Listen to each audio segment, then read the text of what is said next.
করবে। আমার সঙ্গে আছে লভ্যাম সিনহা, অনির্বাণ দে, বিক্রমজিৎ গুপ্ত, কাশী ধর, অভিরূপ এবং পূজা।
सदा युद्धधीरं महावीरवीरं सदा धीरं महाधीरधीरं महाम्भोधिधीरं भजेऽहं भजेऽहं रमाभागभागं कलालं ननादं रमाभागभागं कलालं ननादं विराधीनरागं गणारागरागं मुनीन्द्रैः सुगीतं सुरैः सम्परीतं मुनीन्द्रैः सुगीतं सुरैः सम्परीतं गुणोभैरवीतं भजेऽहं भजेऽहम्।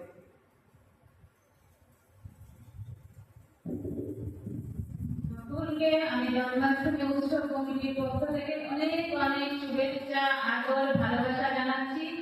জীবনে ওরা প্রতিষ্ঠিত হোক, এটুকুই ভগবান শ্রীকৃষ্ণের কাছে আমি প্রার্থনা করছি। এবার শুরু করছি আমাদের মূল অনুষ্ঠান, শ্রীমদ্ ভগবদ গীতা পাঠ।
ভগবানের শ্রেষ্ঠ স্বরূপের বর্ণনা এই পঞ্চদশ অধ্যায়ে।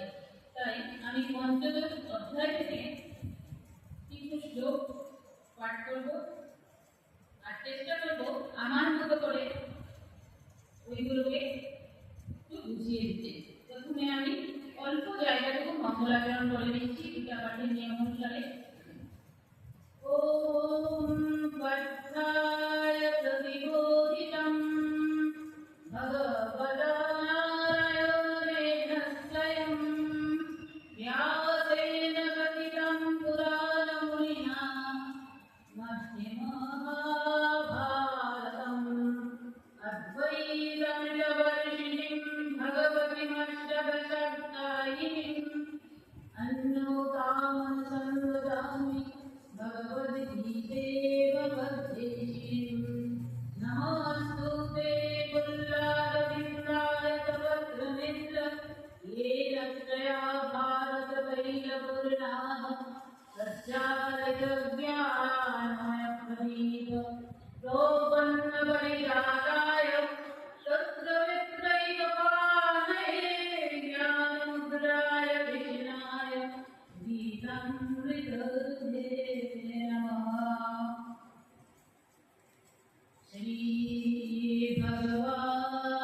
श्रीभगवानुवाच ऊर्ध्वमूलम् अधश्चाखम् अश्वत्थम् प्राहुरव्ययम् छन्दांसि यस्य परिणानि यस्तं वेद स वेदवित् अधश्चूर्ध्वम् तस्य शाखा प्रवृद्धा विशालप्रभाः अधश्चमूला निसन्ततानि कर्मानुबन्धी मनो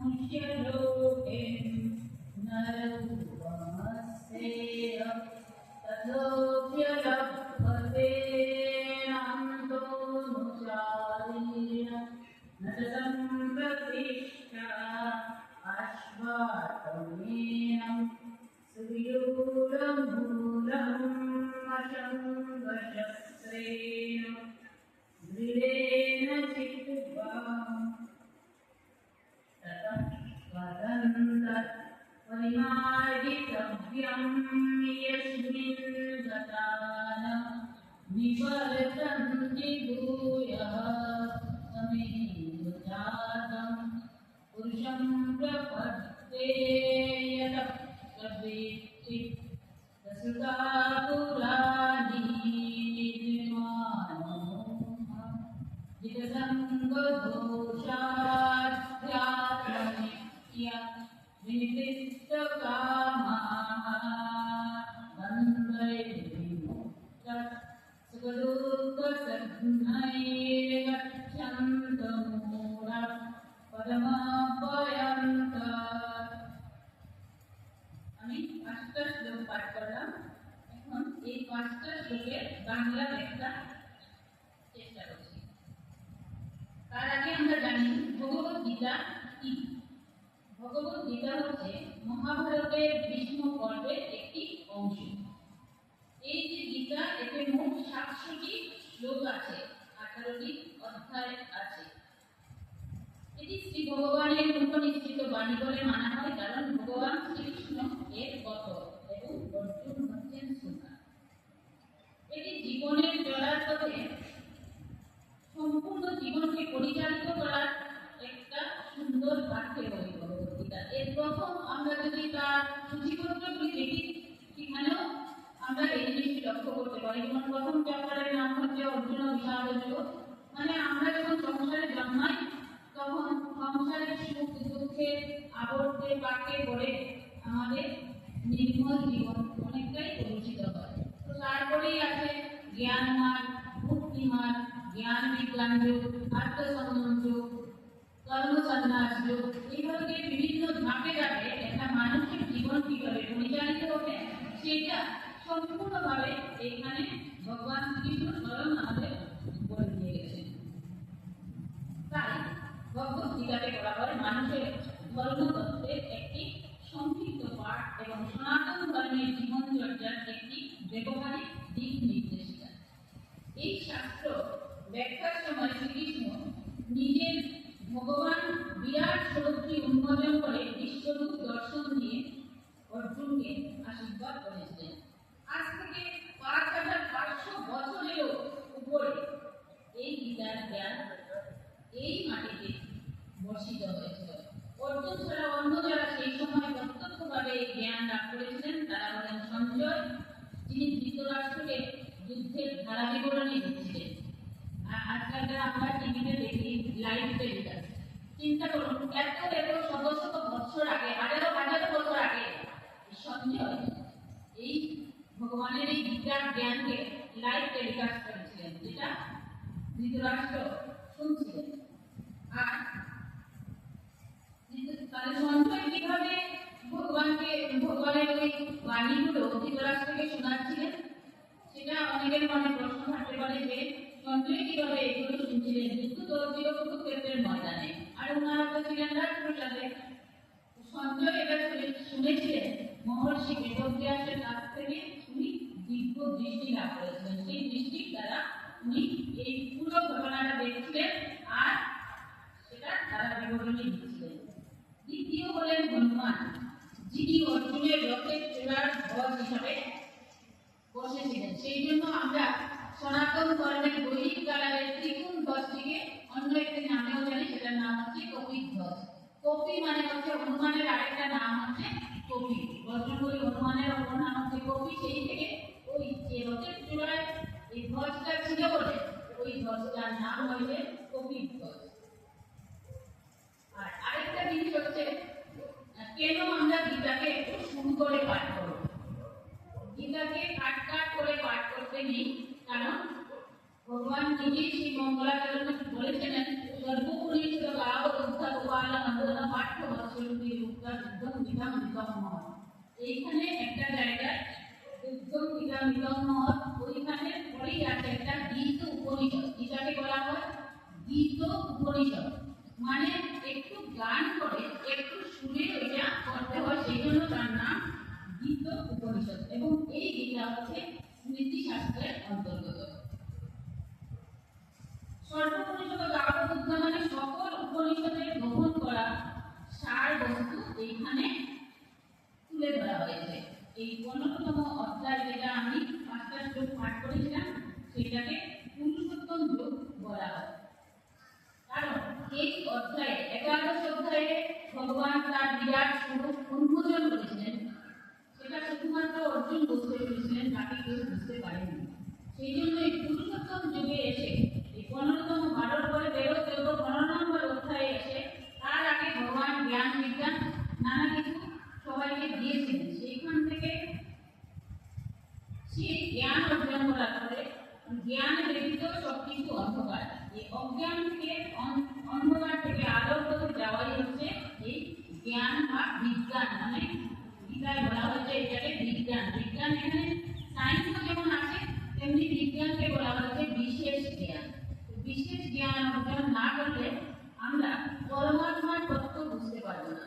তাই এই পুরুষোত্তম যুগে এসে তিনি উপদেশ দিলেন কিভাবে স্বধর্ম পালন করতে হয়, কিভাবে স্বধর্ম মানে অর্জুনের যে ধর্ম ছিল ক্ষত্রিয় ধর্ম, সেটাকে রক্ষা করার জন্য সেই ক্ষত্রিয় ধর্ম অর্জুন পরিত্যাগ করে ফেলেছিলেন। তখন ভগবান উপদেশ দিয়েছিলেন যে স্বধর্মে নিধনম শ্রেয় অধর্ম ভয়াবহ। স্বধর্ম তোমাকে রক্ষা করতেই হবে। আমরা যত মানুষ যখন জন্মেছি আমরা পুরুষ ও প্রকৃতি নিয়ে এই জগৎ। তাই ভগবান বলছেন পুরুষের মধ্যে উত্তম বা শ্রেষ্ঠ কে, এইটা প্রথম কিছু লোকে তিনি ব্যাখ্যা করেছেন। ভগবান বলছেন সংসারটিকে যদি আমরা একটা উল্টানো বট গাছের মতো মনে করি, যে ঊর্ধ্বমূলম অধঃশাখম অশ্বত্থ প্রাবুলম, অশ্বত্থ মিন্স বট গাছ, আর ঊর্ধ্বমূলম অধঃশাখ অর্থাৎ মূল উপরের দিকে থাকবে আর শাখাগুলো থাকবে নিচের দিকে, মানে উল্টানো একটা বট গাছ। উল্টানো বট গাছের রুট কোথায় থাকে? বট গাছটা যখন আমরা উল্টে দিই তার রুটটা উপরের দিকে থাকে, অর্থাৎ তার জড়টা উপরের দিকে থাকে। তো সেই মূল জড় যেটা সেটা হচ্ছে পরম পিতা পরমেশ্বর, যিনি পুরুষোত্তম, পুরুষের মধ্যে শ্রেষ্ঠ। তো উনি ধরে রেখেছেন কাকে? শাখাগুলি হচ্ছে ব্রহ্মা। তো এই যে উল্টানো বটগাছটা তার প্রধান যে শাখা সেটা হচ্ছে ব্রহ্মা, আর এর পাতাগুলো হচ্ছে আমাদের বেদ। আমাদের বেদকে বলা হয়েছে এই উল্টানো বটগাছটির পাতা সমূহ। আর এই জগৎরূপী বৃক্ষকে যিনি মূল সহ জানেন তিনি জগৎ অব্যয়। কারণ প্রতিনিয়ত পরিবর্তন হওয়া সত্ত্বেও জগতের কিছুই বেগ বা খরচ হয় না। সূর্য প্রতিদিন উঠছে, প্রতিদিন অস্ত যাচ্ছে। আমরা এই পৃথিবীতে জগৎ থেকে আসছি বা জগৎ থেকে জীবন পৃথিবীতে সৃষ্টি হয়েছে, জগৎ থেকে অক্সিজেন চলছে, এখনো আছে। অর্থাৎ এই যে কতগুলো শাশ্বত জিনিস এদের কোনো ভয় নেই। এই জন্য ভগবান বলছেন যে এইগুলি হচ্ছে জগৎ অব্যয়, কারণ প্রতিনিয়ত পরিবর্তন হওয়া সত্ত্বেও জগতের কিছুই ব্যয় বা খরচ হয় না, অর্থাৎ জগতের অন্ত বা শেষ হয় না। যেমন আমরা সমুদ্র দেখি অনেক ঢেউ আসে, জোয়ার ভাটায় বাড়ে কমে, কিন্তু তাতে কি জল বাড়ে কমে? যখন জোয়ার আসে তখন কি জলের কোনো পরিবর্তন হয়? হয় না। তেমনি আমাদের বাইরের অংশে অর্থাৎ মনের উপরের অংশে সমস্ত সুখ দুঃখ আনন্দ বেদনা এই নানান অনুভূতির ঝড় উঠতে থাকে ঢেউগুলির মধ্যে, সমুদ্রের ঢেউগুলির মধ্যে। আবার কিরকম করে তা নিভিয়ে যায়। তাতে আমার বাহ্যিক পরিবর্তন চেহারায় আমার এক্সপ্রেশনে আসে, কিন্তু ভিতরে যিনি পরমাত্মা তত্ত্ব আছেন ওনার কিছুই যায় আসে না। না তো উনি শোকে কাতর হন, না দুঃখে বিচলিত হন, না আনন্দে উনি হর্ষ উল্লাস করেন, কিছুই করেন না। ভেতরে পরমাত্মা তত্ত্বটি হচ্ছে তরঙ্গহীন এবং শান্ত। আমরা যখন শিশু থেকে বড় হতে থাকি তখন আমাদের বাইরের শারীরিক পরিবর্তন অনবরত হতে থাকে, কিন্তু ভেতরে যিনি আত্মা শান্ত সমাহিত পরমাত্মার অংশ, এই অধ্যায়ে এক জায়গায় আছে মমই ভারত জীব ও লোকে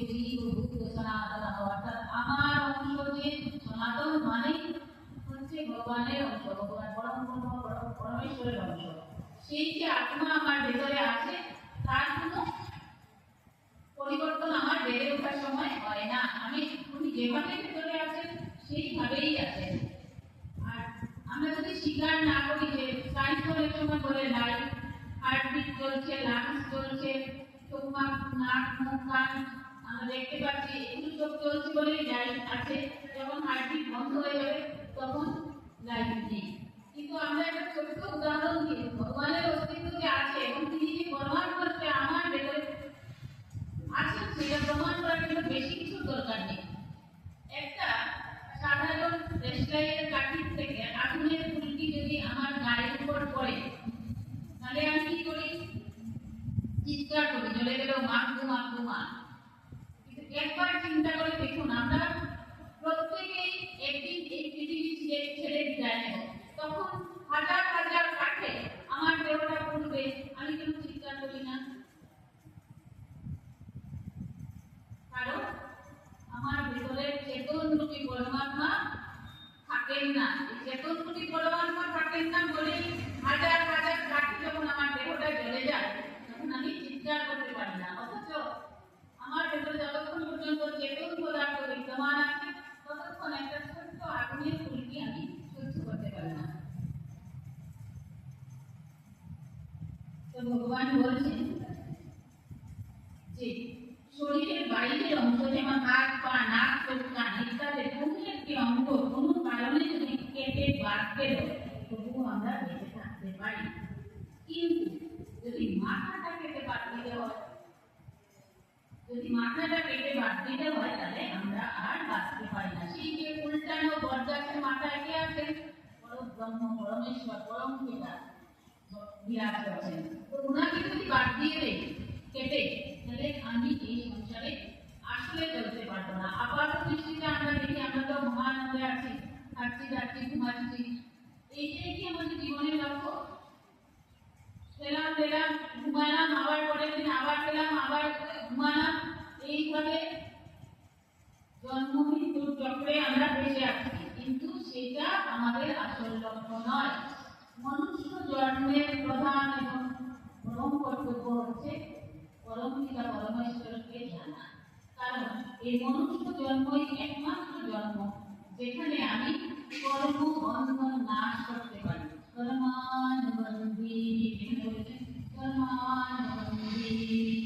মনুষ্য লোকে মানে মানুষ হিসাবে আমি জন্মগ্রহণ করেছি কর্ম ফল ভোগ করার জন্য।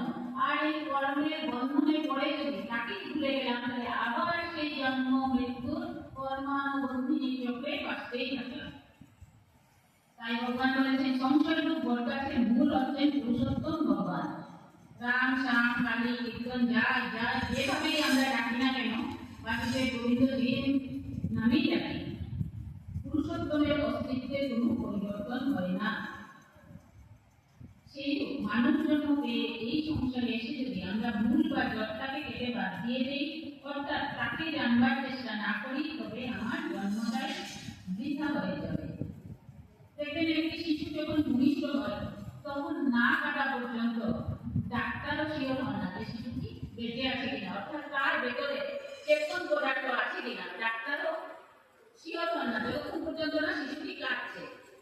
তো শিশুকে কাটানোর জন্য তখন ডাক্তার রূপী ভগবান কি করে? একটা কাজ করে চল মারে, এটা সায়েন্স মারবে। আমরা এটাকে সায়েন্টিফিক্যালি ইংলিশ মার্কিয়ে দিয়ে বিশ্বাস করেছি যে ডাক্তার বাঁচিয়েছে, কিন্তু একবারও চিন্তা করি না সেই চেতন পদার্থটা আসলো কোথা থেকে। শিশুটি ততক্ষণ পর্যন্ত কাটেনি যতক্ষণ পর্যন্ত তার ভেতরে চেতন পদার্থটি চেতনা লাভ করেনি। সেই পরম পিতা পরমেশ্বর পরমাত্মা যতক্ষণ পর্যন্ত জাগ্রত না হচ্ছেন ততক্ষণ পর্যন্ত ভূমিষ্ঠ শিশুটিও কাটতে পারে না। তাই ডাক্তার যদি ভগবান একটা কাজ করে দেওয়ার পারে, অর্থাৎ চেতন পদার্থকে ধাক্কা দেয়।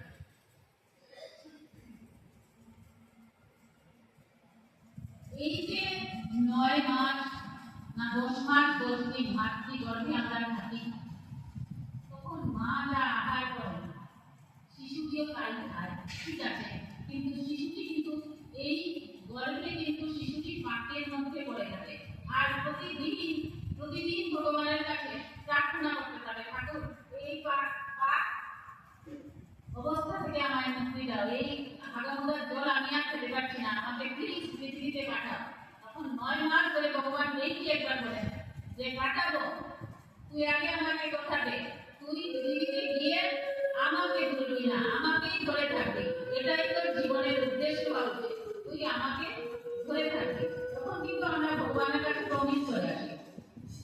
নিষ্ঠ হওয়ার আগে আমরা ভগবানের কাছে প্রবেশ করি, নানা তুমি পাঠাও, ঠিক বলছি আমি, গিয়ে আর তোমায় আমি ভুলবো না।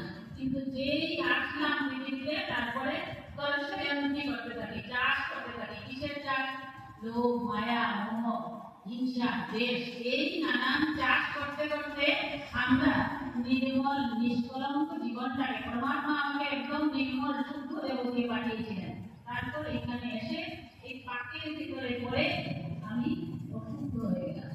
তো ভগবানের কাছে তো অশুদ্ধ দেহ নিয়ে ফিরে যেতে পারবো না, তাই দুঃখ, কষ্ট, রোগ এইগুলোতে ভুগতে থাকি। ভুগে ওই কামার যেমন লোহাকে তপ্ত আগুনে পুড়িয়ে তারপরে যন্ত্র বানায়, সেইভাবে সংসারের আগুনে দগ্ধ হতে হতে তারপর যখন আমরা শুদ্ধ হই, তখনই আমরা কিন্তু পরমাত্মার সঙ্গে মিলিত হতে পারি। তার আগে পরমাত্মার সঙ্গে মিলন সম্ভব নয়।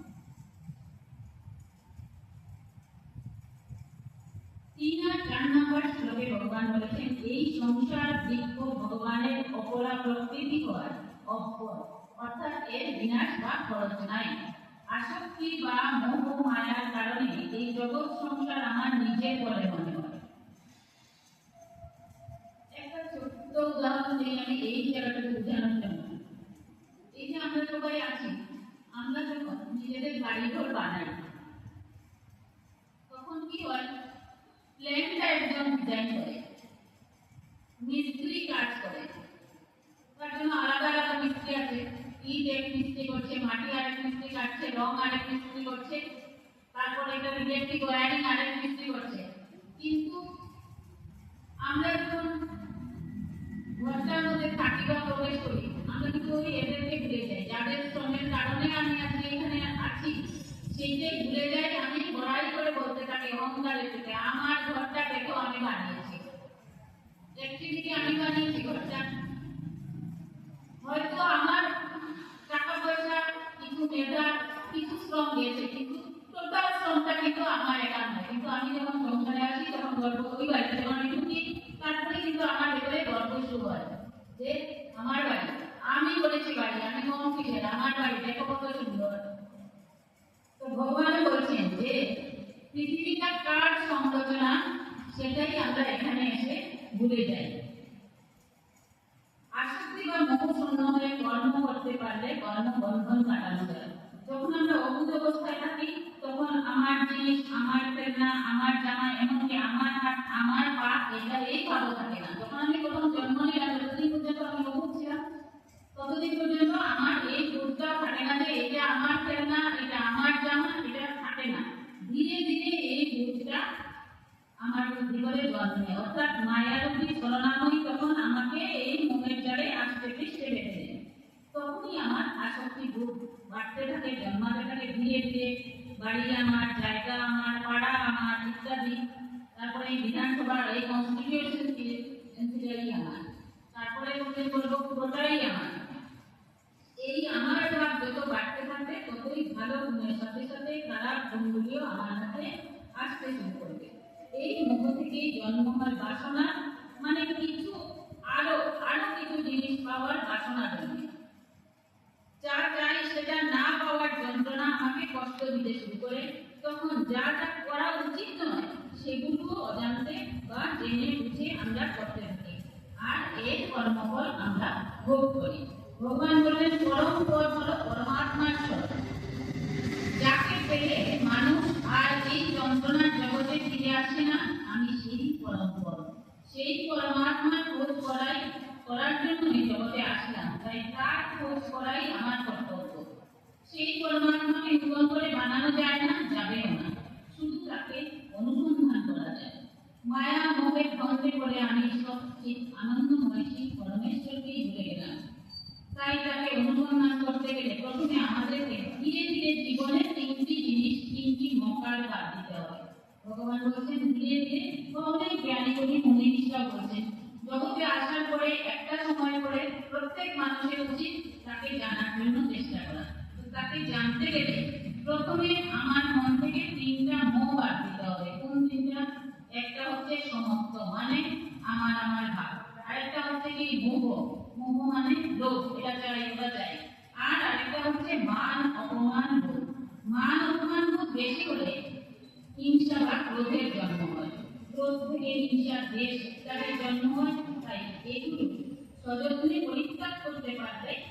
কর্মবন্ধন নাশ হয়। ভগবান তাই অর্জুনকে বললেন, যারা অভিমান মোহ বর্জন করেছেন, যারা সমস্ত কামনা বাসনাকে জয় করেছেন, যিনি আসক্তি শূন্য, সুখ দুঃখ যাকে বিচলিত করতে পারে না, 12 নম্বর অধ্যায়ে আছে শীতোষ্ণ সুখ দুঃখেষু, মানে শীত শীত গ্রীষ্ম বর্ষা যাই আসুক না কেন আমি সমদর্শী, সমানভাবে এগুলোকে ভোগ করতে পারি, তাতে আমাকে তা বিচলিত করতে পারে না। তো সেই সব সাধক ভক্তগণ পরমপদ পরমাত্মাকে লাভ করতে পারেন যারা এই সুখ দুঃখে বিচলিত হন। তেমনি সংসার থেকেও যারা আমার ভাব কাটিয়ে উঠতে পারে তারাও আমাকেই প্রাপ্ত হন। তাই সংসারে ঠাকুর যেমন ভাবে হাঁস থাকে জলের মধ্যে, কিন্তু জল তার গায়ে লাগে না, সারাটা দিন হাঁস পুকুরের জলে থাকে, কিন্তু লক্ষ্য করে দেখবেন হাঁসের গায়ে কোনো জল লাগে না। তাই ভগবান বলেছেন সংসারে থাকো কিন্তু হাঁসের মতো থাকো। এই জন্য অনেক বড় বড় আশ্রম গুলিতে দেখবেন লঘু হিসাবে হাঁসের ছবিটা ব্যবহার করা হয়। কেন ব্যবহার করা হয় আমরা কোনদিন জানতে চেষ্টা করিনি। হাঁসেরই সিম্বল থাকবে, অন্য সিম্বল কেন থাকবে না? অর্থাৎ এইখানে আসো, আসলে পরে তুমি ওই সংসারের স্বাদটুকু নিতে পারবে। সংসার শব্দ দুইটা ওয়ার্ড তৈরি আছে, একটা হচ্ছে সব আর একটা হচ্ছে স্বাদ। যতদিন পর্যন্ত আমরা স্বাদের খোঁজ না করি ততদিন পর্যন্ত ওই সঙ্গীর মহল করে অভিনয় করতে থাকি। আমরা নিজেরাও সঙ্গে অভিনয় করতে করতে আমরা নিজেরাও সংসার হয়ে যাই, স্বাদ আর বুঝতে চাই না, খুঁজে পারি না। পরবর্তী শ্লোকগুলোতে ভগবান অর্জুনকে পরম ধাম সম্পর্কে, শ্রীকে পরম ধাম সেটা সম্পর্কে বললেন। আমি আবার বলছি,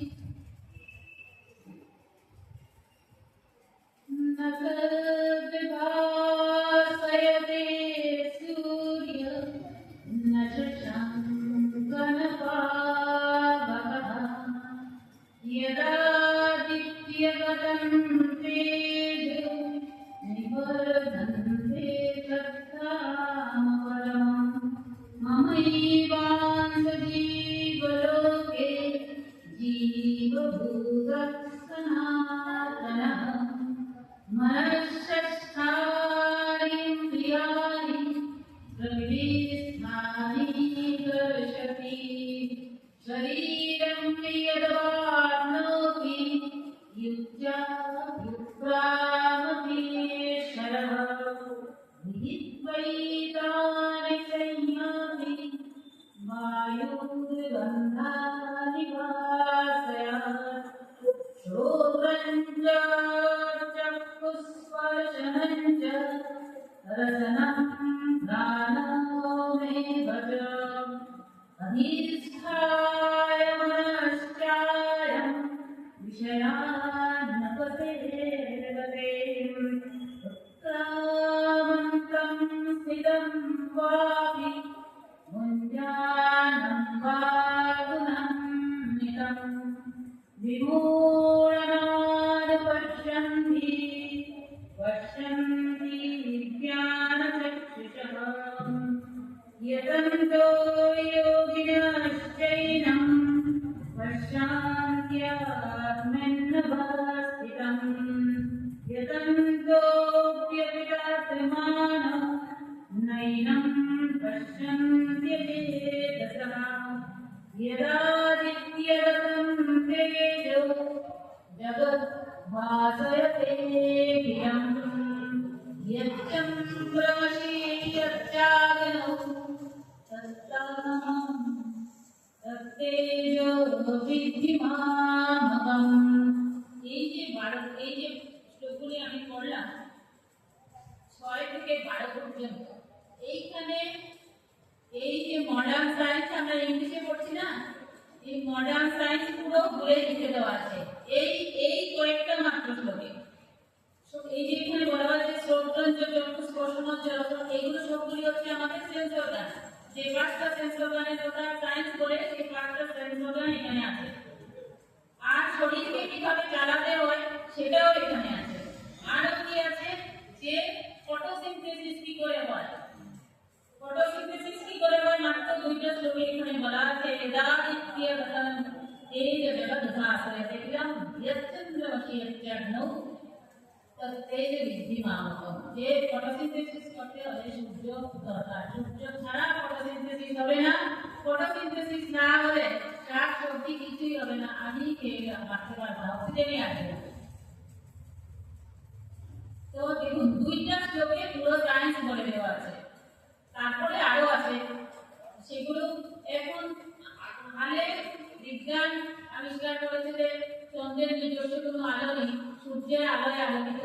তো এটা এত হাজার হাজার বছর আগে গীতায় বলে দেওয়া আছে, বিশ্ব ভূতানি ধারয়াম নিহমোজসা উষ্ণামি চৌষধি সর্বা সমো ভূত্বা রসাত্মকঃ।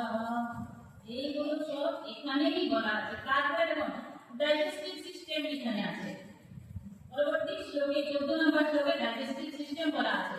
অহং বৈশ্যানরো ভূত্বা প্রাণিনাম দেহমাশ্রিতম প্রাণাপান সমায়ুক্তম পচাম্যন্যং চতুর্বিধম। খাদ্য চার প্রকারের আছে, সত্য, তম, রজ আর বাকিটা হচ্ছে চিন্তা। এইখানে এই ভগবত গীতায় সব কিছু আছে। তো এই জন্য ভগবান কি বললেন এখানে, যে ভগবানের ধামই আমাদের আসল ধাম বা বাড়ি। যতক্ষণ পর্যন্ত সেই আসল বাড়িতে আমি ফিরে যাওয়ার জন্য চেষ্টা করবো না বা ফিরে যাব না, ততক্ষণ পর্যন্ত মূঢ়া জন্মানি জন্মানি অর্থাৎ কর্ম ফল অনুসারে কীট কৃমি পশু মানুষ আদি জমিতে ঘুরতেই থাকবো। অর্থাৎ এই ভাড়া বাড়িগুলিতে জন্মে জন্মে বাসা বা ঘর পরিবর্তন করে করে বেড়াতেই থাকবে। যদি আমার অতি উচ্চ ব্রহ্মলোকে যাই, যদি আমরা অতি উচ্চ ব্রহ্মলোকে যাই, তবে সেখান থেকেও ফিরে আসতে হয়। এটা 8 নম্বর চ্যাপ্টারে 16 নম্বর শ্লোকে আছে। যমলোক, বৈকুণ্ঠলোক, ব্রহ্মলোক ইত্যাদিও ভাড়া বাড়ি, ওইখানেও আমাদেরকে জন্ম জন্ম ঘুরতে হয়। আর সেই পরম পদই একমাত্র পথ, যা আমাদের সকলের নিজের বাড়ি। সেই পরম ধাম স্বয়ং প্রকাশিত, যা চক্ষু, কর্ণ, বাক্য, বুদ্ধি ইত্যাদি দ্বারা প্রকাশ করা যায় না। ভগবান বলেন, এই জগতে আমারই সনাতন অংশ জীব রূপে অবস্থিত। সংসারে এসে মন ও 5 ইন্দ্রিয়ের আকর্ষণে জীব মাত্রেই সব নিজের মনে করে। দেবটি তৈরি হয় মাতা পিতার অংশের মিশ্রণে, কিন্তু আত্মাটি ভগবানের অংশ, সেটি কোনো কিছুর মিশ্রণে তৈরি নয়। সংসারে এসে এই আত্মা প্রকৃতির সাথে তার সম্পর্ক যুক্ত করে, তখনই আমার শরীর, আমার হাত, আমার পা ভেবে ভেবে আমরা সংকর্ষণে বা আকর্ষণে চাষ করতে যাই। ধীরে ধীরে এই সম্পর্ক আমাদেরকে ঘুরিয়ে রাখে, আর আমরা পরমাত্মাকে আপন ভাবি না, তাকেই ভুলে যাই। আমরা বর্তমানে লক্ষ্য করি উচ্চশিক্ষিত ছেলেমেয়েরা তাদের মা বাবাকে মূর্খ ভেবে অবজ্ঞা করে। অনেক ছেলেমেয়ে বলবে, তোমরা কি জানো, তোমরা কিছু জানো না, তোমরা পড়ছো এতটুকু। আমরা থেকে শুনো, আমরা বর্তমান যুগে পড়ি, সায়েন্টিফিক পড়াশোনা করি, ডিজিটাল পড়াশোনা করি, আমরা সেটা জানি। তো এই যে মায়া, এটা হচ্ছে বিদ্যার মায়া। এই বিদ্যার মায়া কিসের জন্ম দিল? অহংকারে। এই অহংকারের জন্ম থেকে আমরা জন্মদাতা, লালন পালনকারী পিতা মাতাকেই ভুলে গেলাম, আর পরমাত্মাকে কোথায় মনে রাখবো? যে আত্মা জন্ম দিল, এত বছর লালন পালন করলো, যেই আমার মধ্যে ওই অহংকারটা এসে গেল, আমি কম কিসে? পিতা মাতাকেই ভুলে গেলাম। তো পরম পিতাকে ভুলবই, কারণ আকর্ষণের চাষ করতে করতে, মায়ার মোহের চাষ করতে করতে পরম পিতাকেও আমরা ভুলে যাই। বস্তুত পরম পিতা যিনি আমার ভেতরে আছেন, যার অংশেই দেহ, তার সাথে বিচ্ছেদ হওয়া কি সম্ভব? সেটা কখনো হয়নি, হবেও না। ভেতরে পরমাত্মা আমার কাছে জিনিস, আর শরীর হলো দূরের জিনিস। কিন্তু আসলে আমরা করি কি? শরীর আমার জিনিস মনে করি, তাই তাকেই আপন করে নিই, আর পরমাত্মাকে দূরে পাঠাই। ক্রমশ দূর থেকে আরো দূরে তিনি চলে যান। শরীর যখন না সরে, তখন আত্মা নতুন দেহ আশ্রয় করে। আত্মা শরীর ছাড়ার সময় পঞ্চ ইন্দ্রিয়ের কামনা বাসনাগুলোকে সঙ্গে করে নিয়ে যায়, নতুন দেহ ধারণ করে। যে মুহূর্তে আত্মা শরীর ত্যাগ করে, তখন যদি কামনা বাসনা লোভ মোহ না থাকে, তবে আত্মা পরমাত্মাতে মিলিত হয়। কিন্তু তা না হলে আত্মাকে তার পূর্ণ কামনা বাসনা নিয়ে আবার নূতন দেহ আশ্রয় করে।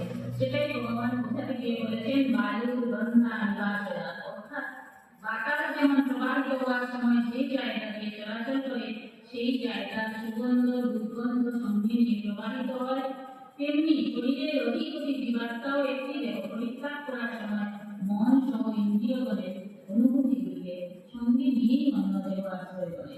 এইভাবে চক্রাকারে জন্ম জন্ম করতে থাকে। তাই এখানে যে পঞ্চ ইন্দ্রিয়ের কথা বলেছেন ভগবান, সেই পঞ্চ ইন্দ্রিয় দিয়ে আমরা কি করবো তিনি বলে দিয়েছেন। পঞ্চ ইন্দ্রিয় দিয়ে চোখ দিয়ে ভালো জিনিস দেখা, কান দিয়ে ভালো শব্দ শোনা, জিহ্বার দ্বারা ভালো ভালো শব্দ উচ্চারণ করে তপস্যা করতে হয়, যাতে পরবর্তী দেহ ধারণ করার সময় কর্মবন্ধন না হয়। লক্ষ্য করে দেখবেন আমাদের কান দুইটা, নাসিকা ছিদ্র দুইটা, চোখ দুইটা, কিন্তু মুখ একটা। মুখ কেন দুইটা লড়ল না? আর বাকি সব ইন্দ্রিয়গুলো দিয়ে আমরা বাইরের থেকে জিনিস আহরণ করি। এক কান দিয়ে আমাদের বলা হয় এক কান দিয়ে শুনো আর আরেক কান দিয়ে বের করে দাও, কিন্তু আমাদের সবচেয়ে পাপকারী শব্দ উচ্চারণ হয় মুখ দিয়ে। যত পাপ আমরা মুখ দিয়ে করি, বাকি ইন্দ্রিয় দিয়ে আমরা তত পাপ করি না। সেই জন্য ভগবান মুখ একটা দিয়েছে।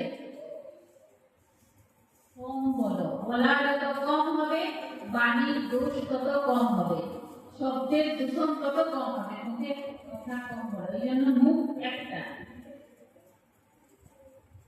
জিহ্বা দ্বারা তাই শব্দ, কিন্তু মুখ একটা বা কাজ কিন্তু দুইটা। কি অদ্ভুত! কান দুইটা কিন্তু তার কাজ একটা শোনা, নাকের ছিদ্র দুইটা কিন্তু তার কাজ একটা, সে গন্ধ শুনে। চোখ দুইটা কিন্তু তার কাজ একটা, দেখে। কিন্তু লক্ষ্য করে দেখুন মুখ একটা বা তার কাজ দুইটা। এক মুখ হচ্ছে শব্দ উচ্চারণের জন্য বা শব্দের বহিঃপ্রকাশের জন্য, আর মুখ কি করে? আহার গ্রহণের জন্য মুখ দরকার। তাই ভগবান বলছেন দুইটা তপস্যা মানুষকে সর্বাগ্রে করতে হয়। একটা হচ্ছে আহারের তপস্যা, আর আরেকটা হচ্ছে বাণীর তপস্যা। যে ব্যক্তি আহার এবং বাণীকে কন্ট্রোল করতে পেরেছে, সেই ব্যক্তি অন্তে বাকি জ্ঞানগুলি আপনা আপনি প্রাপ্ত করবে। তার জন্য তাকে বেশি কঠিন পরিশ্রম করতে হবে না। সেই জন্য একটা হিন্দি দোহায় আছে, दोहा की बोले दोहा, निर्मल बाली पाकर मुझसे गीत कभी न गाया, हे हरिहर में हार के आया, अब क्या हार चढ़ाऊं, मेरी चादर उड़ के अर्थात যখন আত্মারা পরমাত্মার কাছে ফেরত যাচ্ছে, তখন যে বলছে হে হরিহর, তুমি আমাকে বাণী দিয়েছিলে, নির্মল বাণী, কিন্তু আমি কখনো তোমার গীত গাইনি। নির্মল বাণী পাকর গীত কবি না গায়া। ভগবান তোমার গান তো কখনো গাইনি, তোমার গুণকীর্তন কখনো করিনি। তো আমি হেরে জগৎ সংসারের কাছে প্রতিনিয়ত দুঃখ কষ্টের যুদ্ধে হেরে গিয়ে আবার তোমার কাছে ফেরত আসছি। मैं हार के आया, अब क्या हाथ चढ़ाओ? আর তোমাকে এখন আমি গলায় কি হাত চড়াবো? আমি নিজেই তো হেরে বসে তোমার কাছে ফিরত এসেছি। আর কিভাবে ফিরত এসেছি? তুমি আমাকে নির্মল করে পাঠিয়েছিলে, কিন্তু আমি কি করেছি? মায়েরই চাদর ওকে একটা নোংরা চাদর গায়ে জড়িয়ে। কিসের নোংরা? লোভ, কাম, ক্রোধ, মোহ, লালসা, এই সবের চাদর পরিধান করে আমি তোমার কাছে ফিরত এসেছি। হে পরমেশ্বর, তুমি কি আমার গ্রহণ করবে?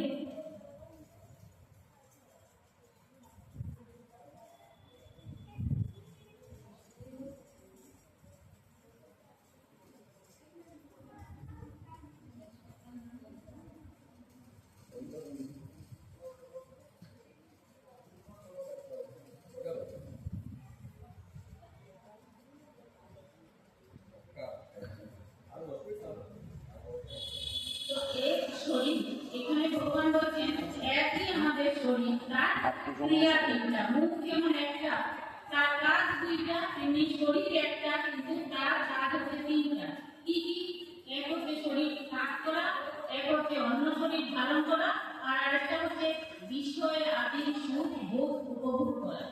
শরীর ভালো অবস্থায় আমরা ওই 3 নম্বর কাজটা বেশি করি, বিষয় আদি ভোগ করতে থাকি। কিন্তু আমরা জানি না বিমূঢ় হারান উপশান্তি, মানে বিমূঢ় বা অজ্ঞ ব্যক্তিরা জানতে পারে না, জানার চেষ্টা করে না। যিনি জ্ঞান চক্ষু দিয়ে তা জানার চেষ্টা করেন তিনি যোগী। আর যত্নশীল যোগীগণ আপনাকে অবস্থিত এই পরমাত্মা তত্ত্বকে অনুভব করতে থাকে। আবার ভগবানেও বলেছেন যে চিত্ত অশুদ্ধ কিন্তু যত্নশীল অবিবেকী মানুষ যোগী হলেও এই পরমাত্মা তত্ত্ব জানতে পারে না। যেমন আমরা সকলেই দীক্ষা গ্রহণ করি বা যে কোনো সদ্গুরুর আশ্রয় থেকে গুরু মন্ত্র গ্রহণ করি। এই যে গুরু মন্ত্র আমরা গ্রহণ করলাম, গুরুকে বন্দনা করার প্রথম লাইনটা কি? অজ্ঞানতিমিরান্ধস্য জ্ঞানাঞ্জনশলাকয়া। কি মানে? অজ্ঞান থেকে প্রভু আমাকে অজ্ঞান থেকে জ্ঞানের আলোকে নিয়ে যাও। আর কি প্রার্থনা করছি সদ্গুরুর কাছে? হে সদ্গুরু, তুমি তোমার প্রভাব দ্বারা আমাদের অজ্ঞান রূপিণী বা অন্ধকারকে নাশ করো, জ্ঞান চক্ষু খুলে দাও, ওই জ্ঞান চক্ষু খুলে দাও যে জ্ঞান দ্বারা আমি তোমাকে জানতে পারবো, তোমাকে জানার জন্য আগ্রহী হব, আর যা আমাকে এই পরমাত্মার গূঢ় তত্ত্ব জানতে সাহায্য করে। কিন্তু বিড়ম্বনা কি? আমাদের বিড়ম্বনা হলো কি? দীক্ষা নিয়েই আমরা ভাবতে বসে যাই আমি তো সাংঘাতিক একটা সাধন পথ পেরিয়ে গেলাম, আমি অমুক সম্প্রদায়ের দীক্ষিত, আমি কম নাকি? তো এই ভাবনা যে আমি তো ওই মিশন থেকে দীক্ষা নিয়েছি, আমি তো অমুক আশ্রম থেকে দীক্ষা নিয়েছি, আমি তো অমুক আশ্রম থেকে দীক্ষা নিয়ে নিয়েছি, এইবার আমার মুক্তি আটকায় রে, আমি অবশ্যই মুক্তি লাভ করবো, কারো সাধ্য নেই আমার মুক্তি আটকায়। এইটা কি হলো? এই ভাবনাটা হলো অবিবেকী মানুষের আচরণ। তাই গুরু মন্ত্র পেয়ে কি করতে হয়? জপ যজ্ঞ করে পরম তত্ত্বকে উপলব্ধি করতে হয়। জপ যজ্ঞ করতে করতে পরমাত্মা তত্ত্বকে কিছু কিছু জানতে পারা যায়, কারণ তাতে এই যে আমি যজ্ঞ করলাম, যজ্ঞের কারণে আমার মন বা চিত্ত অশুদ্ধ অবস্থা থেকে ধীরে ধীরে শুদ্ধ অবস্থার দিকে গমন করবে। কিন্তু ওই যে আমি যে বসে বসে অহংকার করে নিলাম, আমি কম নাকি, আমি এখন দীক্ষা নিয়েছি সুতরাং আমার মুক্তি হবে, সেই যে অবস্থাটা আর কোন অবস্থাটা দীক্ষা টিকা নিয়েও আমরা কি করি? ভোগ বাসনার গর্তেই ঘুরপাক খেতে থাকি। তাই ভগবান বললেন অবিবেকী মানুষ যত্ন করলেও, অর্থাৎ দান জাপ যজ্ঞ জপ তপ করলেও আমার স্বরূপ জানতে পারে না, তাই আমাকে প্রাপ্ত হতেও পারে না। জ্ঞান চক্ষুর দ্বারা জিজ্ঞাসা উৎপন্ন হয়, আর সেই জিজ্ঞাসা থেকে তাকে জানার জন্য কি কি করা উচিত সেই বিষয়ে আকাঙ্ক্ষা বাড়ে, মানুষ তাকে জানার জন্য যত্নশীল হয়। এই যে 12 আর 13 নম্বর শ্লোকে, 12 আর 13 নম্বর শ্লোকটা আমি আবার করছি। 12 আর 13 নম্বর শ্লোকটা সম্পূর্ণ সায়েন্স, এখানে পুরো সায়েন্সটা দেওয়া আছে।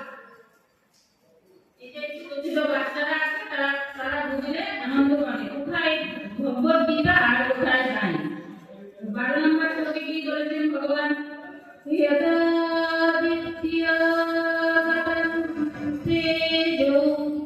জগৎ ভাসয়তে কিলম यच्चन्द्राशि यच्चाग्नौ तत्तेजो विद्धि मामकम्।